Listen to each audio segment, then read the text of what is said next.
तर नमस्कार मित्रांनो, आज आपण छत्रपती शिवाजी महाराज यांच्या जीवन चरित्रावर व्हिडिओ बनवला आहे, तरी सर्वांनी तो पूर्णपणे बघावा.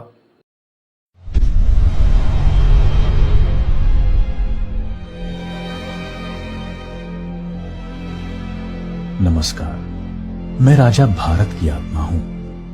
मुझसे ही आपके देश का नाम पड़ा भारत. मैंने इतिहास की बहुत सारी घटनाएं अपने अंतःकरण में समाये रखी हैं.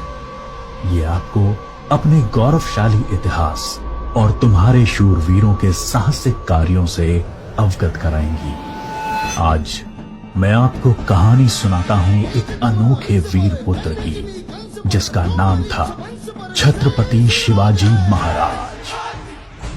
सन 1627 ईस्वी पूरे भारत पर मुगल साम्राज्य का आधिपत्य था. उत्तर में शाहजहां तो बीजापुर में सुल्तान मोहम्मद आदिल शाह और गोलकोंडा में सुल्तान अब्दुल्ला कुतुब शाह. डेक्कन के सुल्तान सेना के लिए हमेशा मुस्लिम अफसरों को ही प्राथमिकता देते थे. बंदरगाहों पर पुर्तगालियों का कब्जा था और थल मार्ग पर मुगलों का अधिकार. इसलिए उत्तरी अफ्रीका और मध्य एशिया से मुसलमान अधिकारियों को ला पाना मुमकिन नहीं था और डेक्कन के सुल्तानों को हिंदू अधिकारी नियुक्त करने पड़ते थे. आदिल शाह की सेना में एक मराठा सेनाध्यक्ष था, शाहजी भोसले. शाहजी सेना में उच्च पद पर आसीन था. सन 1630 में महाराष्ट्र में जुन्नर के समीप शिवनेरी के किले में उनके और जीजाबाई के यहां एक पुत्र का जन्म हुआ. स्थानीय देवी शिवाय के नाम पर पुत्र का नामकरण हुआ, जो आगे चलकर छत्रपति शिवाजी महाराज के नाम से विश्व विख्यात हुए. शिवाजी के पिता काफी समय घर से दूर रहे थे, इसलिए बचपन में उनकी देखरेख माता जीजाबाई और गुरु दादोजी कोंडेव ने की. दादोजी ने उन्हें युद्ध कौशल और नीति शास्त्र सिखाया, तो जीजा माता ने हिंदू धार्मिक कथाएं.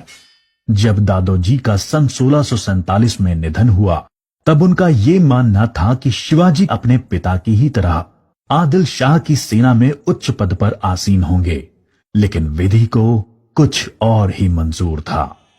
सन 1646 के समय भारत में किसी हिंदू शासक का अपना स्वतंत्र राज्य स्थापित कर पाने के लिए इन तीन परिस्थितियों का पूरा होना जरूरी था. एक, कि वो शक्तिशाली साम्राज्यों के केंद्र से दूर हों, जमीन खेती के लिए अनुपयोगी हो और जंगलों से घिरा हुआ हो, ताकि छापामार युद्ध या गुरिल्ला वॉरफेयर करा जा सके. ये परिस्थितियां 1646 में शिवाजी के लिए अनुकूल बनी, जब उन्होंने स्थानीय किसानों मावली के समर्थन से अपनी सेना का निर्माण किया. शिवाजी को भली भांति याद था कि किसी भी साम्राज्य को स्थापित करने के लिए किलों की क्या महत्व है. इसलिए सिर्फ 15 साल की उम्र में ही उन्होंने आदिल शाही अधिकारियों को रिश्वत देकर तोड़ना, चाकन एवं कोंडना किलों को अपने अधिकार में कर लिया. इसके बाद उन्होंने आबाजी सोमदेव की मदद से थाना, कल्याण और भिवंडी के किलों को मुल्ला अहमद से छीनकर अपने अधिकार में कर लिया. इन घटनाओं से आदिल शाही साम्राज्य में हड़कंप मच गया. शिवाजी को रोकने के लिए उनके पिता को गिरफ्तार कर लिया गया. इसलिए शिवाजी ने अगले 7 बरस तक आदिल शाह पर सीधा आक्रमण नहीं किया. शिवाजी ने यह समय अपनी सेना को बढ़ाने और प्रभावशाली देशमुखों को अपनी ओर करने में लगाया. धीरे धीरे उन्होंने एक विशाल सेना खड़ी कर ली, जिसके घुड़सवार नेताजी पलकर ने संभाल रखी थी और पैदल सेना यशाजी कनक ने. अब तक शिवाजी के पास 40 किले भी आ चुके थे. शिवाजी के बढ़ते प्रभाव को रोकने के लिए सन 1659 में बीजापुर की बड़ी साहिबा ने अफजल खान को 10,000 सिपाहियों के साथ शिवाजी पर आक्रमण करने का हुक्म दिया. अफजल खान अपनी क्रूरता और ताकत के लिए जाना जाता था. उसने शिवाजी को खुले युद्ध करने के लिए उकसाने के लक्ष्य से बहुत सारे मंदिरों को तोड़ डाला और कई बेगुनाह नागरिकों का कत्ल कर डाला. लेकिन शिवाजी ने चतुराई और रण कौशल का परिचय देते हुए छापामार पद्धति से युद्ध चालू रखा. इस समय वो प्रतापगढ़ किले में रहे जो कि चारों तरफ से घने जंगलों से घिरा हुआ था। अंत में अफजल खान ने शिवाजी को धोखे से मारने की साजिश रची। उसने शिवाजी को मिलने का न्योता भेजा। जब वो मिले, अफजल खान ने अपनी मजबूत पकड़ में शिवाजी को दबाकर मार डालने का प्रयास किया। शिवाजी पहले से तैयार थे। अपने छुपाकर रखे हुए बाग नाका से उन्होंने अफजल खान का पेट ही चीर डाला, जो कि उनसे 2 गुना विशालकाय था। इसके बाद प्रतापगढ़ की लड़ाई में शिवाजी ने अफजल खान की सेना को करारी मात दी। शक्तिशाली अफजल खान की हार से बीजापुर का सुल्तान स्तब्ध रह गया। अब की बार रुस्तम जमान को भेजा गया। 28 दिसंबर 1659 को शिवाजी ने रुस्तम जमान की सेना पर सामने से हमला बोल दिया।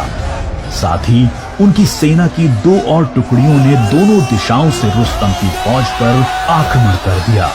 रुस्तम जमान शर्मिंदाजनक स्थिति में लड़ाई के मैदान से अपनी जान बचाकर भाग गया। सन 1660 में आदिल शाह ने अपने सेनापति सिद्दी जौहर को शिवाजी पर हमला करने के लिए भेजा। शिवाजी पन्हाला किले में थे और सिद्दी जौहर की सेना ने किले को चारों ओर से घेर लिया। शिवाजी ने सिद्दी जौहर को मिलने का न्योता दिया और जब वो मिले, आदिल शाह को संदेश भिजवा दिया कि सिद्दी जौहर उनसे गद्दारी कर रहा है।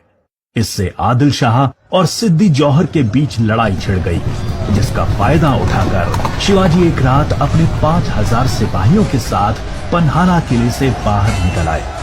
बाजी प्रभु देशपांडे ने न सिर्फ सिपाहियों के साथ दुश्मन सेना को उलझाए रखा, जिसकी वजह से शिवाजी सकुशल विशालगढ़ पहुंच गए।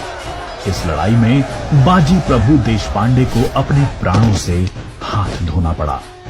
उनको महाराष्ट्र के इतिहास में एक महान योद्धा माना जाता है।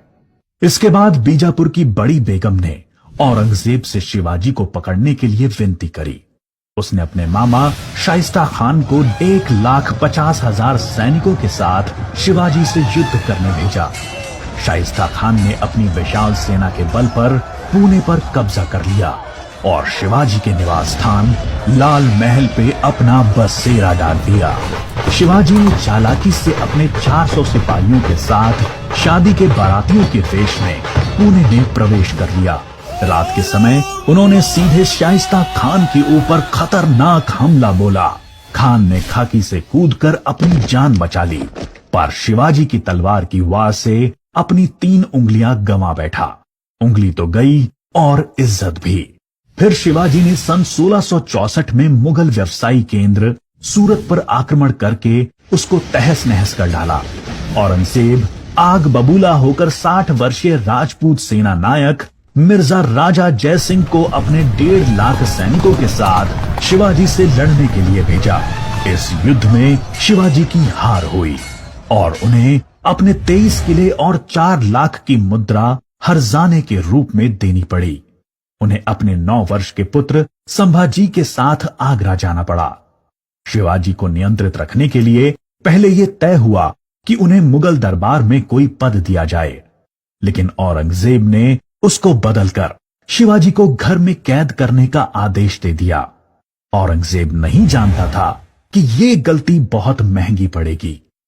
शिवाजी ने बीमारी का बहाना बनाया और अपने स्वास्थ्य को ठीक करने के आशीर्वाद के लिए साधु संतों और फकीरों को रोजाना मिठाई और उपहार भेजने की इच्छा जताई।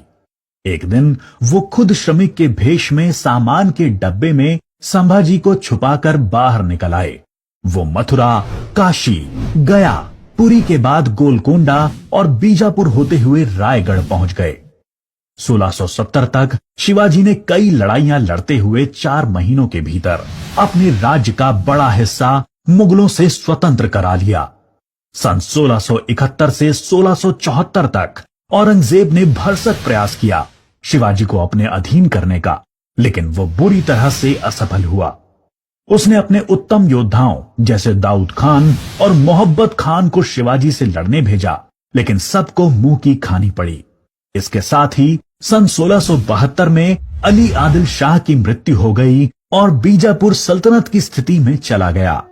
आखिर वो दिन आया जब गगा भट्ट ने 6 जून 1664 को पूरे उत्सवनुमा वातावरण में हिंदू परंपराओं के साथ शिवाजी का राज्याभिषेक किया। वो मराठा के राजा बने और कई सदियों के अंतराल के बाद हिंदू रीतियों, तिलक, जनेऊ और वेदों के उच्चारण के बीच किसी राजा का राज्याभिषेक संपन्न हुआ। शिवाजी की महानता सिर्फ उनकी बहादुरी और युद्ध कौशल में ही नहीं थी, वो एक योग्य प्रशासक भी थे। उन्होंने धर्म के आधार पर कभी किसी के साथ पक्षपात नहीं किया। उनके कई अधिकारी, यहाँ तक कि उनके व्यक्तिगत अंगरक्षकों में कुछ मुसलमान भी थे। उन्होंने कभी किसी भी नारी का निरादर नहीं किया। यहाँ तक कि युद्ध में हारे हुए दुश्मनों की स्त्रियों को भी सम्मान सहित वापस भेज देते थे। गुरिल्ला युद्ध, किलों का उपयोग और नवसेना का निर्माण भारत में पहली बार शिवाजी ने ही करा। उन्होंने 4 किलों तथा 2000 सैनिकों से शुरुआत की थी और उनकी मृत्यु के समय तक ये गिनती 300 किलो एवं 1 लाख सैनिकों की हो गई थी। मार्च 1680 में शिवाजी का स्वास्थ्य खराब हो गया। तेज बुखार और पेचिस के चलते 5 अप्रैल 1680 को 52 साल की छोटी सी उम्र में इनका स्वर्गवास हो गया। औरंगजेब ने सोचा कि शिवाजी की मृत्यु के बाद मराठा राज्य खत्म हो जाएगा, लेकिन ऐसा हुआ नहीं।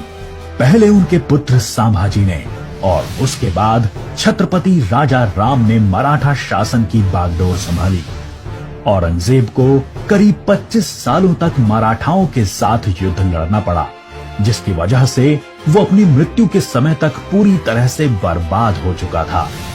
शिवाजी ने जो मराठा राज्य की नींव रखी, वो आगे चलकर कर्नाटक से लेकर अटॉक पाकिस्तान तक फैल गई। शिवाजी जैसे मनुष्य कभी मरते नहीं, लेकिन लोगों के हृदय में अपने महान कार्यों, साहस और बलिदानों की वजह से हमेशा अमर रहते हैं।